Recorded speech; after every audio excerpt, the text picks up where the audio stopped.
जय हिंद दोस्तों, आप सभी का फिर से एक नए वीडियो में स्वागत है। अपने आज की इस वीडियो में क्लास 10th के जीव विज्ञान के चैप्टर 2 नियंत्रण एवं समन्वय के जितने भी वीवीआई ऑब्जेक्टिव प्रश्न हैं जो आपके 2024 बोर्ड एग्जाम के लिए बहुत ही ज़्यादा महत्वपूर्ण है, उन सभी को देखने वाले हैं।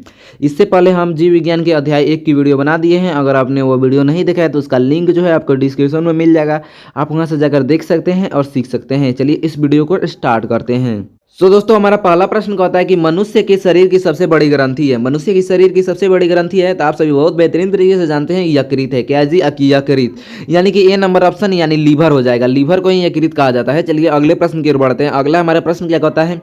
अगला प्रश्न का होता है कि ग्वाइटर अथवा घेघा पनपता है, यानी ग्वाइटर और घेघा पनपता है। ग्वाइटर और घेघा एक ही रोग है और पनपता कहाँ से ये पूछ रहा है, यानी किसकी कमी से पनपता है ये आपको ये बतलाना है। तो आयोडीन की कमी से पनपता है। किसकी कमी से जी? आयोडीन के, यानी कि हमारा कौन सा नंबर जी? बी नंबर ना, बी नंबर ऑप्शन सही उत्तर हो जाएगा। चलिए अगले प्रश्न की ओर बढ़ते हैं। अगला हमारा प्रश्न का होता है कि थायरोक्सिन का स्राव कहाँ से होता है, यानी थायरोक्सिन जो स्रावित होता है वो कहाँ से स्रावित होता है ये पूछ रहा है, यानी कहाँ से निकलता है। तो आप सभी जानते हैं थायराइड से निकलता है। कहाँ से जी? थायराइड से, यानी कि ए नंबर ऑप्शन सही उत्तर हो जाएगा। चलिए अगले प्रश्न की ओर बढ़ते हैं। अगला हमारा प्रश्न कहता है कि मानव में डायलिसिस थैली है। मानव में डायलिसिस थैली है तो कहाँ है जी? तो ये आपसे पूछ रहा है। तो आप सभी जानते हैं नेफ्रॉन में। कहाँ है जी? नेफ्रॉन में, यानी कि हमारा ए नंबर ऑप्शन सही उत्तर हो जाएगा। चलिए अगले प्रश्न की ओर बढ़ते हैं। अगला हमारा प्रश्न कहता है कि भोजन का पाचन किस प्रकार की अभिक्रिया है, यानी भोजन का पाचन जो है किस प्रकार की अभिक्रिया, इन चारों में से कौन सा हो जाएगा?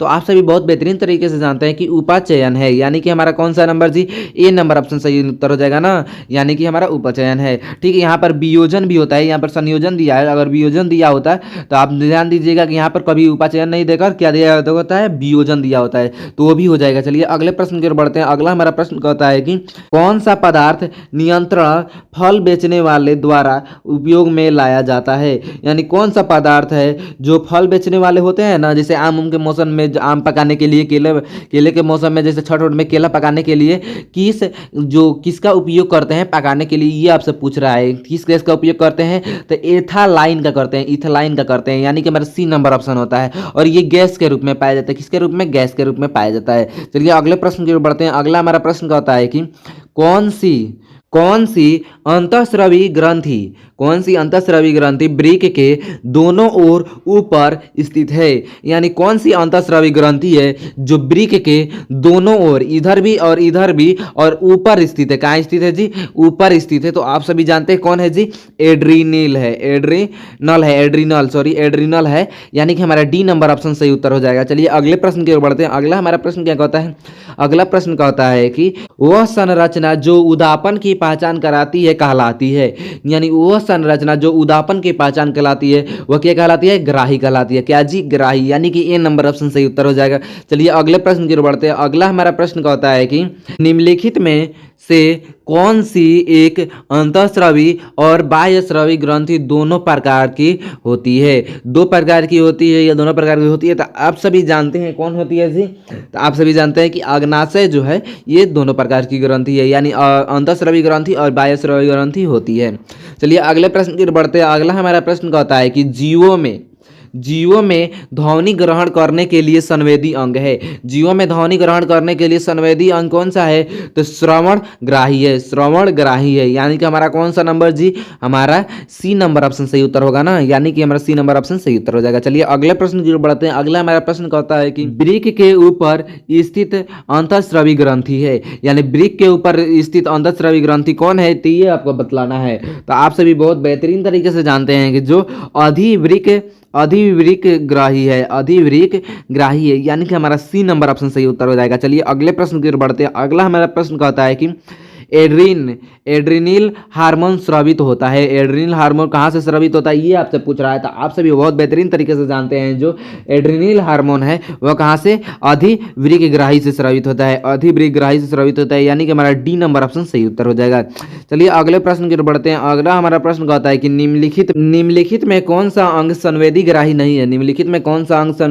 नहीं है? तो आप सभी इसका उत्तर तो बहुत बेहतरीन तरीके से जानते होंगे।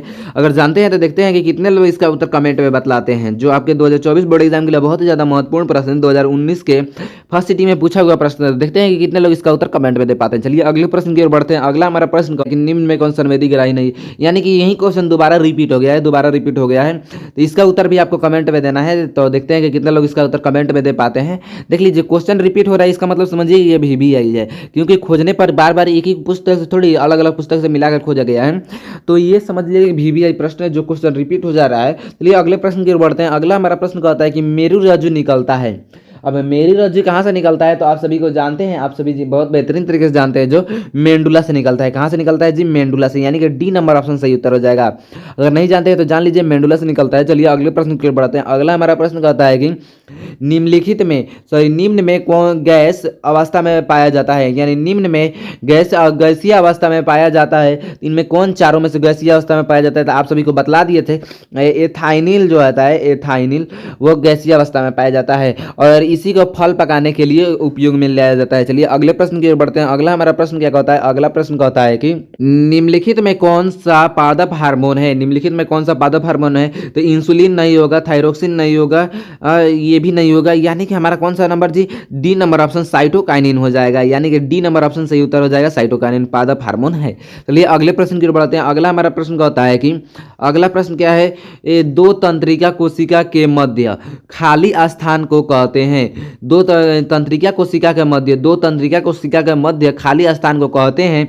2012 के वार्षिक परीक्षा, 2018 के वार्षिक परीक्षा में पूछा हुआ प्रश्न है, या फिर आपको इस तरह भी पूछ सकता है, दो न्यूरॉनों के संपर्क बिंदु को कहते हैं। ये भी 2019 के सेंटर में पूछा हुआ प्रश्न है। प्रश्न दोनों अलग अलग है, लेकिन इसका उत्तर जो है एक ही होगा। उसका उत्तर क्या हो जाएगा, तो आप सभी बहुत बेहतरीन तरीके से जानते हैं कि क्या जानते हैं, दो तंत्रिका कोशिका के मध्य खाली स्थान को कहते हैं। तो क्या कहते हैं जी, तो आप सभी बहुत बेहतरीन तरीके से जानते हैं कि क्या कहते हैं, सिनेटिक दरार कहते हैं। क्या कहते हैं जी, सिनेटिक दरार कहते हैं, यानी हमारा कौन सा नंबर जी, बी नंबर ऑप्शन सही उत्तर हो जाएगा ना। चलिए अगले प्रश्न की ओर बढ़ते हैं। अगला हमारा प्रश्न कहता है कि मस्तिष्क उत्तरदायी होता है, मस्तिष्क उत्तरदायी है। तो आप सभी जानते हैं मस्तिष्क किसके लिए उत्तरदायी होता है, तो सोचने के लिए भी है, हृदय स्पंदन के लिए भी, यानी हृदय के लिए भी है, समझिए शरीर के संतुलन बनाए रखने के लिए भी है, यानी उपयुक्त सभी हो जाएगा। अब बहुत लोग नहीं जानते हैं कि शरीर के संतुलन बनाने के लिए भी दिमाग की आवश्यकता पड़ती है। अब कैसे होती है ये समझ लीजिए। जैसे जो लोग शराब वराब पीते हैं तो देखते हैं जब उनके शराब पी लेते हैं तो उनका जो शरीर, जो उनका दिमाग जो है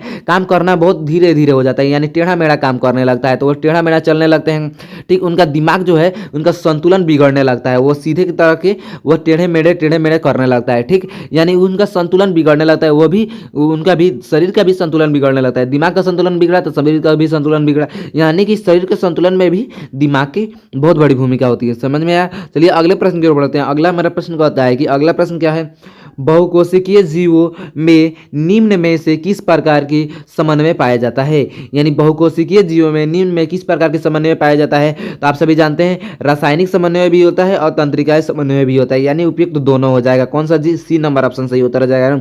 बहुत लोग क्या करते हैं, एक मार दिए और एक को छोड़ दिए, ठीक, यानी ऐसा आपको नहीं करना है, यानी रासायनिक समन्वय भी होगा और तंत्रिका समन्वय भी। बहुत लोग कहते हैं रासायनिक समन्वय मार दिए और तंत्रिका समन्वय को छोड़ दिए। देख लीजिए ये दोनों होगा, ठीक, यानी सी नंबर ऑप्शन सही उत्तर हो जाएगा। कौन सा नंबर जी, सी नंबर, ये दोनों को बतला रहा है ना। चलिए अगले प्रश्न की ओर बढ़ते हैं। अगला हमारा प्रश्न कहता है कि तंत्रिका कोशिका कितने प्रकार की होती है, तंत्रिका कोशिका कितने प्रकार की होती है। तो आप सभी बहुत बेहतरीन तरीके से जानते हैं 3 प्रकार की होती है। कितने प्रकार की, 3 प्रकार की तंत्रिका, यानी 3 प्रकार की। चलिए अगले प्रश्न की ओर बढ़ते हैं। अगला हमारा प्रश्न कहता है कि अगला प्रश्न क्या है, परावर्ती चाप कहाँ बनते हैं, परावर्ती चाप कहाँ बनते हैं। तो आप सभी जानते हैं परावर्ती चाप कहाँ बनते हैं जी, तो परावर्ती चाप जो है मेरु राज्य में बनते हैं। कहाँ बनते हैं, मेरु राज्य में, यानी कि ए नंबर ऑप्शन सही उत्तर हो जाएगा। चलिए अगले प्रश्न की ओर बढ़ते हैं। अगला हमारा प्रश्न क्या कहता है, शरीर की प्रधान नियंत्रक ग्रंथि किसे कहा जाता है, यानी ये पूछ दे या फिर पूछ दे मास्टर ग्रंथि किसे कहा जाता है। तो आप सभी जानते हैं पीयूष ग्रंथि को कहा जाता है।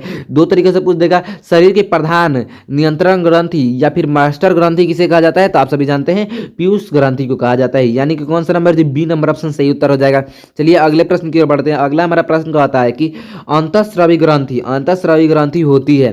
अंतःस्रावी ग्रंथि कौन सी होती है? तो नालिका विहीन होती है, नालिका विहीन होती है। कैसी होती है जी? नालिका विहीन होती है, यानी कि ए नंबर ऑप्शन सही उत्तर हो जाएगा। चलिए अगले प्रश्न की ओर बढ़ते हैं। अगला हमारा प्रश्न कहता है कि लेंगरहंस की ट्रोपिकाएं पाई जाती है, लेंगरहंस की ट्रोपिकाएं पाई जाती है, तो आप सभी जानते हैं कहाँ पाई जाती है जी? तो आप सभी बहुत बेहतरीन तरीके से जानते हैं कि अग्नाशय में पाई जाती है, यानी कि डी नंबर ऑप्शन सही उत्तर हो जाएगा। अगर नहीं जानते हैं तो जान लीजिए कि अग्नाशय में पाई जाती है। चलिए अगले प्रश्न की ओर बढ़ते हैं। अगला हमारा प्रश्न कहता है कि तंत्रिका तंत्र का भाग है, तंत्रिका तंत्र भाग है या फिर तंत्रिका तंत्र का भाग है, या तंत्रिका तंत्र किसका भाग है?